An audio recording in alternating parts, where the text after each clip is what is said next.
మానస సరోవర్ యాత్ర ప్లాన్ చేస్తున్నారా? నమ్మకంగా సేఫ్ గా మీ కలల మానస సరోవర్ యాత్రని ట్రావెల్ టర్న్స్ తో నిజం చేసుకోండి. మరిన్ని వివరాలకు ఈ నెంబర్కు కాల్ చేయండి. నమస్తే రమ్మగారు. నమస్తే జయ. మంచి చందమామ కథ ఒకటి చెప్పండి రమ్మగారు. చందమామలో 1950 ఆ రోజుల్లో కథలు భలే బాగుండేవి జయ. భలే మంచి మంచి కథలు వచ్చాయి. తర్వాత కాలం అంటే మొదటి కాలంలో అనిపిస్తుంది నాకు ఈ పంచతంత్రంలోవి, తర్వాత ఏమో ఈ కథా సరిత్సాగరంలోవి, తర్వాత కాశీ మజిలీ కథల్లోని మాడిఫై చేసేవాళ్ళు చాలా కథలు బాగుండేవి, ఇంట్రెస్టింగ్గా. నీతి కథ ఒకటి చెప్తాం. ఓ ఇద్దరు అన్నదమ్ములు ఉన్నారట ఒక పల్లెటూళ్ళలో. ఏదో చిన్న పొలం ఉండేది, ఏం పెద్ద ఆస్తిపాస్తి లేవు. ఓకే. అయితే ఇంకా పెళ్ళిళ్ళు అవ్వాల. ఏమనుకున్నారంటే చుట్టుపక్కల ఎక్కడైనా బాగా సంపద వచ్చేది ఏదైనా బాగా సంపాదించేసేయాలి. నాన్న ఇచ్చింది ఏమి లేదు ఎక్కువ, అందుకని సంపాదించాలంటే వారా వీరా ఊళ్ళో వచ్చే హరిదాసుల్ని వాళ్ళని వీళ్ళని బాగా డబ్బులు సంపాదించాలంటే ఏం చేయాలని అడిగేవాళ్ళు. ఒక్కళ్ళు ఒక్కటి ఏవో చెప్పేవాళ్ళు. కొన్ని ఫీజిబుల్గా ఉండేవి, కొన్ని ఉండేవి. ఇప్పుడు మన వ్యాపారాలు డజన్ల కొద్దీ వింటాం. అవును. ఏదో ఒకటి నచ్చుతుంది, అది దిగడం కష్టమని అది మానేస్తారు చాలామంది. వందల కొద్దీ కథలు వింటే ఓ కథ నచ్చుతుంది ఒక సినిమాకి కదా. వ్యాపార మార్గాలు కూడా అంతే, వందల వ్యాపారాలు వినాలి. విన్నాక అందులోంచి ఒకటి మనం సెలెక్ట్ చేసుకోవాలి, అది మనం చేయగలమో లేదో చూసుకోవాలి చాలా. అయితే ఏమైందంటే ఈ మన ఆ ఊరి మున్సబ్ గారింటికి, అంటే అప్పట్లో కరణం గారు ఉండేవారు, మున్సబ్ గారు. కరణం గారింటికి ఎవరో చుట్టాలు ఆయన వచ్చాడు. ఆయన సాయంత్రం అయ్యేసరికల్లా పిచ్చాపాటి మాట్లాడుతూ వాకిట్లో కూర్చునేవాడు. ఆ కూర్చుని ఆయన ఏం చెప్పాడంటే, ఇక్కడికి వారం రోజులు ప్రయాణిస్తే, 4-5-6 రోజులు ప్రయాణిస్తే వచ్చేటువంటి అదేదో ఒక కొండ, మబ్బు కొండ అంటారు. ఆ కొండ మీద లోయలో బంగారం ఉందని తెలుసుట ఆయనకి. మా ఊళ్ళల్లో చాలామంది ఆ కొండెక్కి బాగుపడ్డారు. అలాగని మా ముత్తాత చెప్పేవాడు, లేదా మా తాత చెప్పేవాడు. అంటే అలాగుంటుందండి అయ్యగారు అని అడిగారు వాళ్ళు. ఉంటుంది, ఉంది. అది తెచ్చుకుని బాగుపడ్డ కుటుంబాలు ఉన్నాయి. కష్టం రా ఆ పని. ఓ 15-20 మంది కూలీలైనా వెంబడి పెట్టు తీసుకెళ్ళాలి. వాళ్ళందరికీ తిండి ఏర్పాటు చేసుకోవాలి. మరి కొండ మించి బంగారం తవ్వుకుని తెచ్చుకోవాలి. అది కష్టం. ఈ కూలీలో ఎవడైనా ఎగేసిపోతాడు, ఏమైనా జబ్బులు వస్తాయి అని ఇలా మాట్లాడాడు. మాట్లాడితే వీళ్ళు బాగా ఆలోచించారు ఇద్దరు. సరే అన్నయ్య ఏమన్నాడంటే, వీరన్న సోమన్న ఇద్దరు పేర్లు. సోమన్న పెద్దవాడు, వీరన్న చిన్నవాడు. అన్న తమ్ముడు ఇద్దరు మాట్లాడుకున్నారు. ఏమన్నాడు పెద్దవాడు, అరే అట్లా కాదురా, ఏముంది ఈ ఊళ్ళో, నాన్న ఇచ్చింది ఓ చిన్న చెక్క అమ్మేద్దాం. ఈ చెక్క అమ్మేసి ఒక 4 రోజులకి సరిపడా ఆహారపు దినుసులు ఏర్పరచుకుందాం. ఊళ్ళో నుంచి ఒక 20-25 మంది కుర్రాళ్ళు మనబోటి వాళ్ళే ఖాళీగా ఉన్నారు. కూలీ వస్తే చేస్తారు, లేకపోతే వాకిళ్లలో పడుకుంటారు. ఏముంది ఇక్కడైనా ఓ ముద్ద దొరికేది, ఆ ముద్దేదో మనమే వేద్దాం, తీసుకెళ్దాము, మనకు తెలిసింది కదా అని అడిగాడు. అడిగితే సరే తమ్ముడు కూడా ఒప్పుకున్నాడు. అన్నయ్య బలంతో పెడుతున్నాడు, ఆ బంగారం ఏదో కళ్ళ చూద్దామని. ఈ రెండో వాడికి ఏంటంటే కొంచెం ఒళ్ళొంచి పెద్దవాడి కంటే కూడా ఎక్కువ పనిచేసే రకము. తర్వాత వెళ్ళే దారి ఆసక్తికరంగా ఉంది, ఎక్కడికైనా వెళ్ళటం అవన్నీ. అక్కడి నుంచి ఏమన్నారు, ఓ పంచి మన ఇద్దరం, నాన్న చెక్క చెరిసగం కదా, సగం డబ్బు నేను తీసుకుంటా, సగం డబ్బు నువ్వు తీసుకో. ఓకే. మరి నేను మనుషులను పెట్టుకుంటా, నువ్వేం చేసుకుంటావో నీ ఇష్టం, నీది నువ్వు తవ్వుకో, నాది నేను తవ్వుకుంటా. ఆ కొండ మీద తవ్వినంత బంగారం. ఇది కూడా బాగానే ఉంది. ఆ తమ్ముడు కూడా ఒక వారం రోజులకి 10 రోజులకి అక్కడికి వెళ్ళడానికి సరిపడా ఆహారపు దినుసులు, కాస్త డబ్బులు జేబులో పెట్టుకున్నాడు అంతే. నేను చెక్కను, నేను నీతోటే ఉంటా, నువ్వు అందరు కూలీలకి ఏమి ఇస్తావో నాకు కూడా అదే ఇద్దుగా అని చెప్పాడు. సరే అన్నయ్య మాత్రం ఒక 20 మందిని ఏర్పరచుకున్నాడు. నా జట్టు నేను అక్కడికి వెళ్ళాక ఆలోచిస్తాను, చేయి బుద్ధి అయితే అప్పుడు చేస్తాను అన్నాడు తమ్ముడు. సరే ఈ తమ్ముడితో లాభం లేదు, కానీ వాడు తనకు తోడుంటాడు. తమ్ముడు తనని మోసం చేయడం అతనికి తెలుసు. ఓకే. సరే ఏం చేశారు, ఒక 20 మందిని జట్టుని ఏర్పరచుకున్నారు. మరి ఎవరి మూటలు వాళ్ళు మోసుకోవాలి. అంత ఫుడ్ అంతా మోసుకెళ్ళొద్దు, పప్పు బియ్యం అన్నీ, అవన్నీ చిన్న చిన్న మూటలు చేసి. అప్పట్లో మనకు మళ్ళీ సబ్బా నూనె ఏం కావాలి, వేళకి తిండి తెప్పిస్తే ఏమీ అవసరం లేని రోజులు అవి. ఏదో చిన్న చిన్న అవసరాలు అంతే, అసలు పెద్ద అవసరాలు లేనే లేవు. చెట్టుకొమ్మ విరిచి పళ్ళు తోముకునేవాళ్ళు. పేస్ట్ అక్కర్లా, బ్రష్ అక్కర్లా. ఏ చెరువులోది కనపడితే ఆ చెరువులో మట్టి వేసుకుని ఒడి తోముకోవటం, స్నానం చేయటం అయిపోయాయి. సబ్బు అక్కర్లా, షాంపూ అక్కర్లా. ఎప్పుడో పండగలప్పుడు తలంటుకునేవాళ్ళు. మన కుంకుడుకాయలు అంతే, అవి ఏ చెట్టుకో రాలేవి, ఎవరి చెట్టునో ఉండేవి, తలా 4 ఏరుకుని తెచ్చుకునేవాళ్ళు అంతే.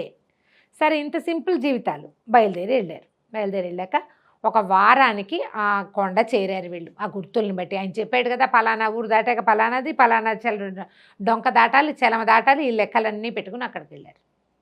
ఆ కొండకి వెళ్ళే దారి కింద ఒక చిన్న పల్లెటూరు ఉంది. ఉంటే తమ్ముడు అన్నాడు, నాన్నయ్య నేను రాను, నాకు విసుగ్గా ఉంది ప్రయాణం అంటే, నువ్వు పైకి వెళ్ళిపో, నువ్వు వచ్చేదాకా నేను ఇక్కడ ఉంటా అని చెప్పాడు. ఇక తమ్ముడు తన జోలికి రాలేదు కదా, డబ్బంతా తన డబ్బు తను వాడేసుకున్నాడు. ఈయన ఏం చేశాడు, ఈ అన్నయ్య సోమన్న ఈ మొత్తం జనాలందరినీ వేసుకుని ఆ కొండ మీదకి వెళ్ళాడు. ఈ కింద ఊళ్ళో ఉన్న ఈ తమ్ముడు ఏం చేశాడు, ఆ ఊళ్ళోకి వెళ్ళాడు. ఊళ్ళోకి వెళ్తే ఏదో కాస్త పాడి పంట ఉన్న చిన్న ఊళ్ళు అవి. చిన్న ఊళ్ళో అయితే మున్సబ్ గారింట్లో వాకిట్లో కూర్చున్నాడు. ఏ ఊరు అబ్బాయి ఏంటి అంటే, ఊరికేనండి ఊపిసిపోక మేము బయటకు వచ్చాము అని చెప్పాడు. ఆయన అన్నాడు, మరి నేను చిన్న పని ఉంది సహాయం చేస్తావా అంటే చేస్తానన్నాడు. ఆయన బండి కోసం చెక్కలు కొట్టించుకుంటున్నాడు. ఈ అబ్బాయికి ఆ పనులు తెలుసు.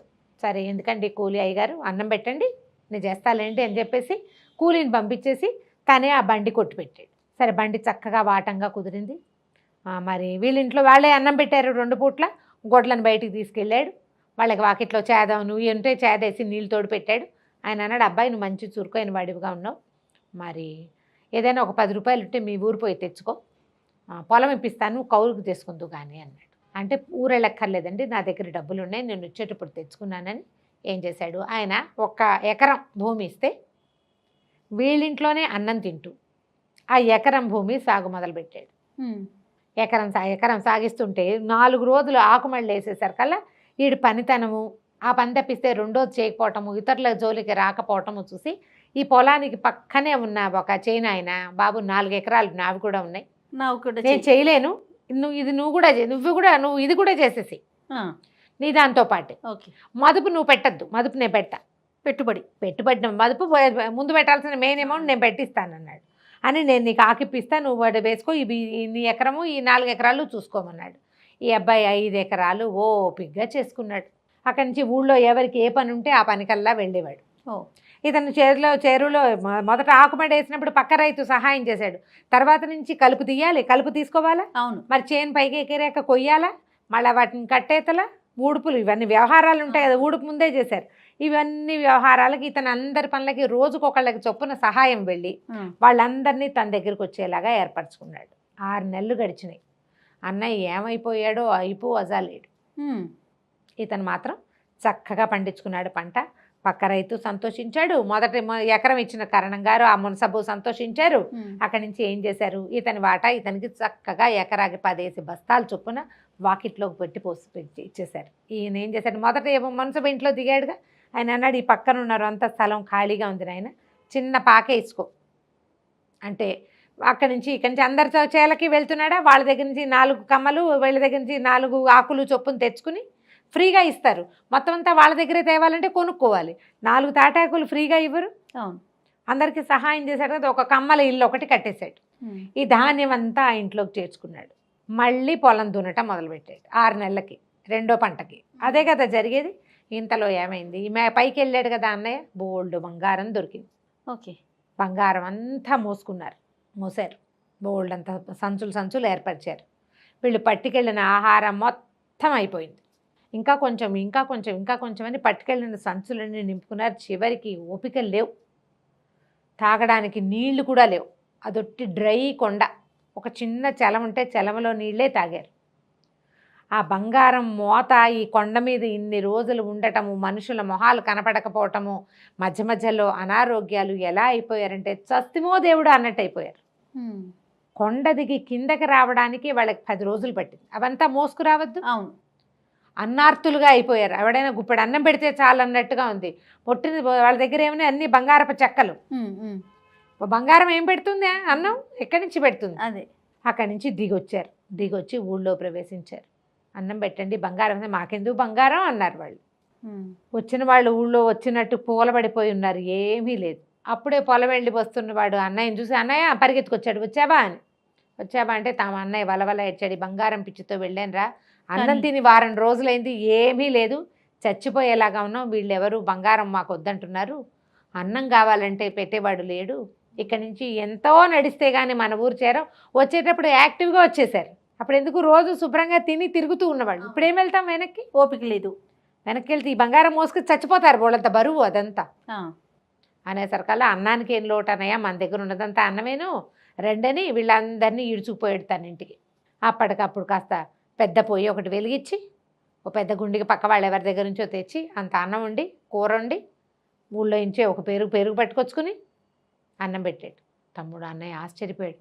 ఎక్కడిది రండి, అంతా మందేనన్నయ్య అన్నాడు. వీళ్ళు తెచ్చిన బంగారపు సంచులు వెలవెలపోతున్నాయి ఆ లోపల ఉన్న ధాన్యపు రాశి ముందు. ఆ ఇంట్లో ఉన్నది ఎన్ని బస్తాలో ధాన్యం ఉంది కదా, ధాన్యం మనకి ఏం భయం లేదు, హాయిగా ఉండొచ్చు. వీళ్ళకి నా 5 ఎకరాలు కాకుండా ఇంకో 5 ఎకరాలు కూడా కౌలుకి ఇస్తామంటున్నారు అనేసరికల్లా తన్నయ్య అన్నాడు, ఒరే నేను తెచ్చిన బంగారం ఏముందిరా ఈ నల్ల బంగారం ముందు, మట్టిని మించిన బంగారం ఏదీ లేదు. ఇప్పుడు తవ్వుకొచ్చాడు, ఆ బంగారాన్ని పాత పెడితే ఏమొస్తుంది, అదే బయటకు వస్తుంది, దాంతో ఏమీ రాదు, దానివల్ల రక్తపాతాలు వస్తాయి. అవును, రక్తపాతం వస్తుంది, దానివల్ల గొడవ వస్తుంది, దానివల్ల ఇబ్బంది వస్తుంది. ఈ ఊళ్ళో వాళ్ళకి బంగారపు కొండ వాళ్ళకి దగ్గరున్నా వాళ్ళకి అవసరం లేదు, ఎందుకంటే కష్టపడి పని చేసుకుంటారు. ఈ బంగారాన్ని ఏం చేసుకుంటాం. అన్నయ్య కూడా ఇక కూలీలందరికీ చెప్పాడు, ఎవరికి ఏది కావాలంటే అది పట్టుకుపోండి, ఓకే, మీరు మోయగలిగింది ఆశగా పెట్టి చెయ్యొద్దు, మీరు మోయగలిగింది పట్టుకెళ్ళండి. ఈ ఊళ్ళల్లో ఏమీ బంగారం మారకం లేదు అక్కడ. కూలీలంతా 2 రోజులు అన్నం తిని ఇక్కడే తలా చెక్క పట్టుకుపోయారు, అంతకంటే పట్టుకెళ్ళలేరు. అది మోత బరువు, అన్నం నీళ్ళు ఏం పెట్టదు మధ్యదారిలో. ఊళ్ళల్లోకి వెళ్ళాక ఏదైనా కరిగించగలిగితే ఏదైనా చేయగలిగి ఆ రోజు అది. అన్నయ్య కూడా ఇంకా ఇక్కడే తమ్ముడు వెనకాలే ఉండిపోయాడు, శుభ్రంగా వ్యవసాయం చేసుకున్నాడు. ఆ ఊళ్ళోనే ఓ పిల్లని తేరుకో పిల్లని పెళ్లి చేసుకున్నారు, హాయిగా ఉన్నారు. నల్ల బంగారాన్ని మించిన బంగారం ఏదీ లేదు. నిజమైన బంగారం దాని విలువ దానికి ఉన్నప్పటికీ మట్టి విలువ బంగారానికి ఎప్పటికీ రాదు.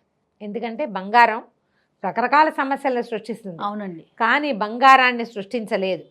కానీ మట్టి బంగారాన్ని సృష్టించగలదు. అందుకని మట్టికి విలువ ఇవ్వాలి, మట్టిని నమ్మాలి, గౌరవించాలి. మనం మట్టిలోనే పుట్టాం, మట్టిలోనే కలిసిపోతాం. మట్టే మన జీవనాధారం అని కనుక గ్రహించుకుని ఉంటే బంగారాన్ని గురించిన వెంపర్లాటే అక్కర్లేదు. ఎంత సంపాదించుకున్నా చివరికి మనం పోయేది ఆ మట్టిలోకి, అంతే. ఆ బంగారం మనని కరిగించదు, మన ఏం చేయదు. చాలా బాగుంది రమ్మగారు, సూపర్. నమస్తే. నమస్తే.